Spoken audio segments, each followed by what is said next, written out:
Hello and welcome back. In this video I'm going to quickly tell you why that you should use shorter URLs on your website. So let's get straight into it.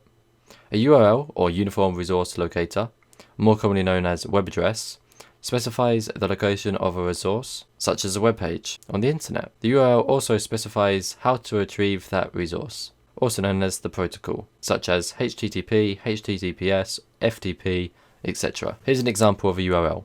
http://www.exampledomain.com. To correctly render in all browsers, URLs must be shorter than 2083 characters.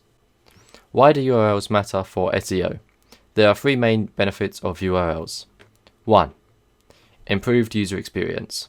A well-crafted URL provides both humans and search engines an easy to understand indication of what the destination page will be about.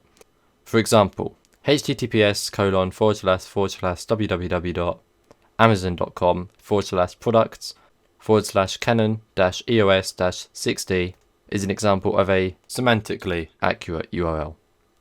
This means it accurately describes its destination. Now if you type that in, it's unlikely you'll find a product. I just made it up just to give you an example.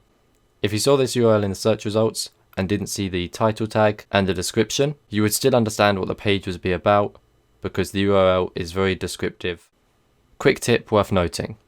Google has increasingly been replacing the URL within the search results snippet area with a site name and breadcrumb path. This most commonly appears on mobile searches currently.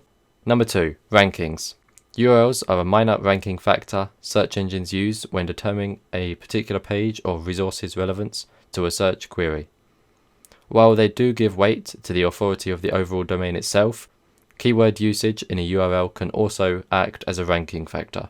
While using a URL that includes keywords can also improve your site's search visibility, URLs themselves genuinely do not have a massive impact on a page's ability to rank. So while it's worth thinking about, don't create otherwise unuseful URLs simply just to include a keyword in them. Here are my final 3 tips. Keep your URLs short, keep them descriptive, and keep them informative. That's all I have to say for this video. Thanks for watching, thanks for listening, and I'll see you in the next one. Goodbye!